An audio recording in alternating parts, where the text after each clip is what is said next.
Good morning students.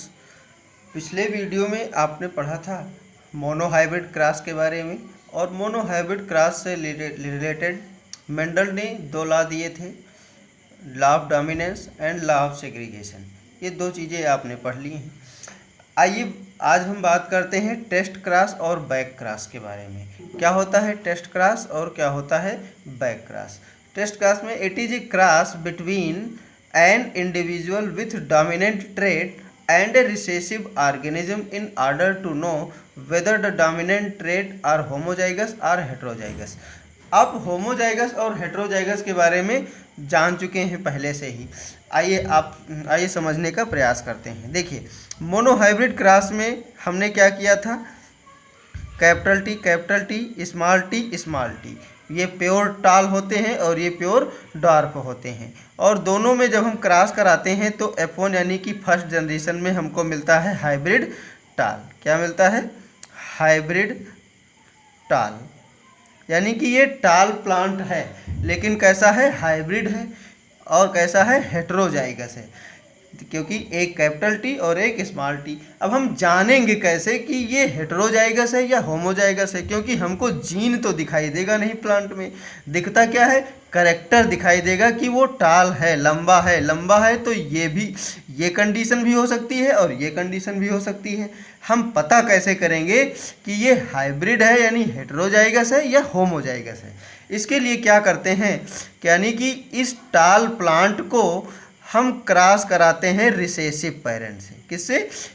इसके तो हम दो प्रकार से डेफिनेशन कर सकते हैं, या तो फिर dominant tall plant crossed with recessive parents, या फिर हम कहें कि F1 hybrid plant crossed with recessive parents is called test cross. अब देखिए कि जब हम इसको यहाँ से ये जानने के लिए क्रॉस कराते हैं कि ये होमोजाइगस है या हेटेरोजाइगस है, टेस्ट करने के लिए कराते हैं, to test the organism are either homozygous और हेटेरोजाइगस, इसीलिए इसको कहा जाता है टेस्ट क्रॉस। अब देखते हैं, अगर हम इसको क्रॉस कराते हैं कैपिटल टी स्मॉल टी और इससे करा देते हैं तो क्या रिजल्ट हमको मिलेगा।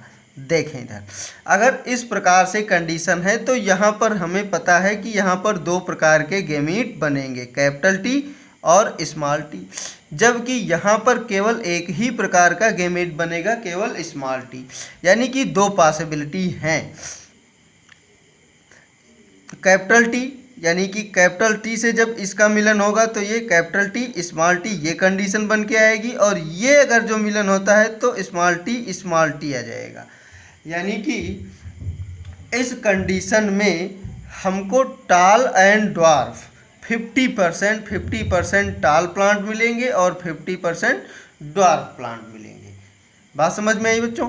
यानी कि अगर ये कंडीशन मिलती है हमको डोमिनेंट प्लांट से रिसेसिव से कराने पर 50% टाल मिले और 50% ड्वार्फ मिले, तो इसका मतलब है कि ये प्लांट कैसा हुआ? ये हाइब्रिड प्लांट माना जाएगा या हेटेरोजाइगस कहा जाएगा।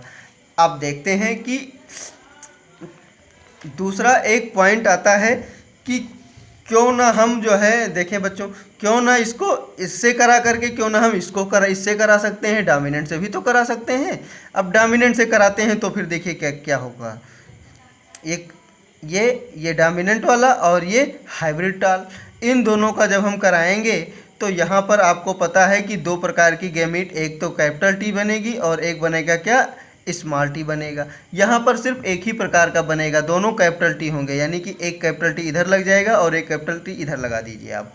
ठीक है, तो देखिए ये प्लांट भी कैसा होगा? ये टाल भी होगा और ये प्लांट भी क्या होगा? टाल होगा। यानी कि इस यहाँ पर भी ये हाइब्रिड टाल था, लेकिन जब हम बनाते हैं यहाँ पर डोमिनेंट वाले से कराते हैं तो देखिए सारे के सारे पौधे टाल प्लांट ही, लंबे पौधे ही निकल के आते हैं। यानी कि यहाँ से हम डोमिनेंट ट्रेट से कराने पर हमको टेस्ट नहीं कर पाएंगे या नहीं पता चलेगा कि ये प्लांट कैसा है, हाइब्रिड है या जो है प्योर है। इसीलिए हम किससे कराते हैं? रिसेसिव पेरेंट से कराते हैं। अब ध्यान दीजिए, कि यदि इनको रिसेसिव से कराते हैं तो इसको कह देते हैं टेस्ट क्रॉस। क्या कहते हैं? Test cross. और ऐसा तो है नहीं कि रिसेसिव से ही ना करें, बैक क्या कहते हैं, डोमिनेंट से भी कराया जा सकता है। तो इसीलिए कहा जाता है कि हाइब्रिड यानी F1 जनरेशन के प्लांट को अपने किसी भी पेरेंट से कराएं, चाहे इससे कराएं या इससे कराएं, यानी कि पेरेंट से कराने पर इसको कहा जाता है बैक क्रॉस। ठीक है, तो ऐसे समझ लीजिए कि ये भी बैक क्रॉस है, लेकिन बैक क्रॉस के साथ साथ में ये टेस्ट क्रॉस है, क्योंकि टेस्ट हम टेस्ट करने पर हमको मिल जाता है कि ये हाइब्रिड है। आशा करते हैं आप लोग समझ पाए होंगे। नेक्स्ट हम बात कर लेते हैं डाई हाइब्रिड क्रॉस के बारे में। डाई, जैसे कि आप मोनो हाइब्रिड क्रॉस में आप पढ़ चुके हैं कि मोनो हाइब्रिड क्रॉस में हम एक कैरेक्टर को कंसीडर करते हैं, यानी कि स्टडी ऑफ वन कैरेक्टर्स। ठीक उसी प्रकार से यदि क्रॉस कराया जाए और उस क्रॉस में हम दो कैरेक्टर को लेकर के स्टडी करें तो ये कहलाएगा डाई हाइब्रिड क्रॉस कहलाएगा। मेंडल ने डाई हाइब्रिड क्रॉस कराने के लिए जो पी प्लांट का था वो सीड शेप का और सीड कलर का चूज़ किया। क्या? सीड शेप और सीड कलर को जो है सेलेक्ट किया। यानी कि सीड कलर एक कैसा होता है, मैंने सीड शेप बताया था कि राउंड भी होता है और रिंकल्ड भी होता है। राउंड डोमिनेंट होगा और रिंकल्ड रिसेसिव होता है। सीड का कलर की यदि बात करें तो सीड कलर येलो डोमिनेंट होगा और सीड कलर ग्रीन रिसेसिव होगा। तो जब हम इन राउंड येलो को रिंकल्ड ग्रीन, अब ये प्योर प्लांट हैं, डोमिनेंट हैं, ये रिसेसिव हैं और लेकिन अपने लिए प्योर हैं। जब इनका हम क्या कहते हैं क्रॉस कराते हैं तो गेमीट यहाँ पर एक इस प्रकार आर यानी कि capital R capital Y gamete बनेगा और यहाँ पर small R small Y gamete बनता है। देखें फर्स्ट जनरेशन में क्या हमको मिलता है, राउंड येलो, लेकिन कैसा है ये हाइब्रिड है या कहिए हेटेरोजाइगस है। हेटेरोजाइगस कंडीशन में होता है। अब जब इसका सेल्फ फर्टिलाइजेशन कराते हैं, सेल्फ पॉलिनेशन कराते हैं तो देखिए हमें क्या मिलता है बच्चों। सेल्फ पॉलिनेशन कराने पर हमें 4 प्रकार के गेमीट मिलेंगे, मेल में भी और फीमेल में भी। गेमीट 4 प्रकार के कैसे, देखिए F1 जनरेशन में हमको पता है capital R small R capital Y small Y, ये जीनोटाइप था।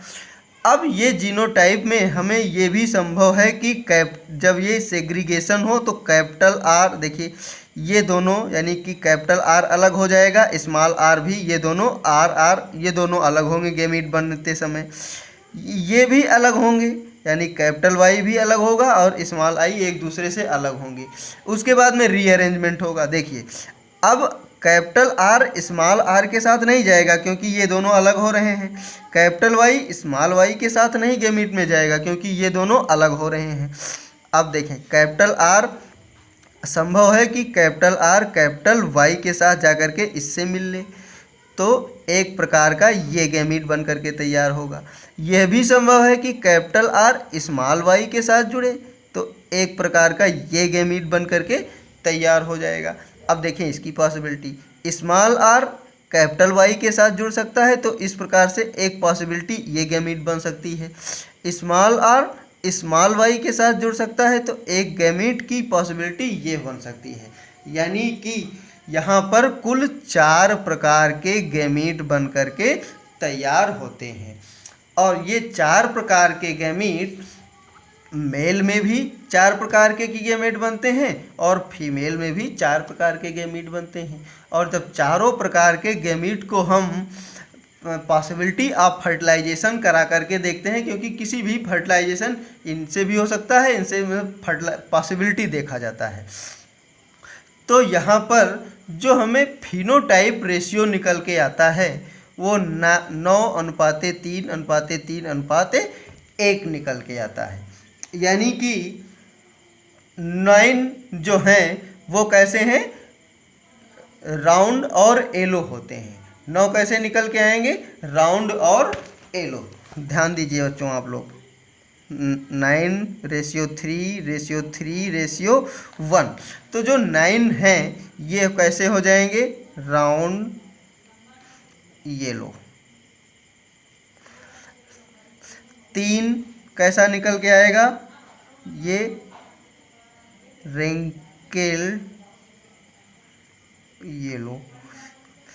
3 ये निकल आएगा राउंड ग्रीन, राउंड ग्रीन। और एक निकल आएगा रिंकल्ड ग्रीन। अब देखें बच्चों, यहाँ पर ये दोनों पेरेंटल कॉम्बिनेशन है, यानी पेरेंट में जब हम पेरेंट कंडीशन को लिए थे तभी ये उपस्थित थे। ये वाला भी पेरेंटल कॉम्बिनेशन है, यहाँ भी पेरेंट उपस्थित थे, लेकिन ये दोनों न्यू कॉम्बिनेशन है। ये कैसे हैं, न्यू कॉम्बिनेशन है, न्यू कॉम्बिनेशन है। तो यहाँ पर आपको ये देखने को मिला कि F2 जनरेशन में केवल पेरेंटल कॉम्बिनेशन ही नहीं मिलते हैं, बल्कि न्यू कॉम्बिनेशन भी मिलके, यानी कि न्यू कैरेक्टर भी निकल के आता है। इसका मतलब ये हुआ, इसी के आधार पर मेंडल ने तीसरा ला दिया अपना लॉ ऑफ इंडिपेंडेंट असॉर्टमेंट। इस नियम के आधार पर मेंडल ने ये बताया कि जो डोमिनेंट कैरेक्टर हैं, अब देखिए यहाँ पर राउंड डोमिनेंट कैरेक्टर है, रिंकल्ड रिसेसिव कैरेक्टर है, येलो डोमिनेंट कैरेक्टर है, ग्रीन रिसेसिव कैरेक्टर है। इन्होंने ये बताया कि गैमीट फॉर्मेशन के दौरान सभी कैरेक्टर एक दूसरे से अलग होते हैं और डोमिनेंट वाला स्वतंत्र होता है रिसेसिव से मिलने के लिए, वो चाहे रिसेसिव से मिल जाए चाहे वो डोमिनेंट से मिल जाए। देखिए यहाँ पर राउंड कैरेक्टर ये किससे मिल जा रहा है, रिसेसिव से मिल जा रहा है। और यहाँ पर देखें रिंकल्ड यानी कि जो रिसेसिव कैरेक्टर था ये किससे मिल जा रहा है, डोमिनेंट से मिल जा रहा है। यानी कि प्रत्येक कैरेक्टर किसी भी कैरेक्टर से मिलने के लिए, रीअरेंजमेंट करने के लिए स्वतंत्र होता है। इसी को कहते हैं लॉ ऑफ इंडिपेंडेंट असॉर्टमेंट, या इंडिपेंडेंटली असॉर्ट होते हैं कैरेक्टर। और इसी इंडिपेंडेंट असॉर्टमेंट के वजह से न्यू कॉम्बिनेशन हमें प्राप्त होता है। तो आशा करते हैं बच्चों आप लोगों को समझ में आया होगा, और यदि कहीं ना समझ में आए, कोई प्रॉब्लम हो तो आप पूछेंगे हमें। ठीक है, ओके बेटा, थैंक यू।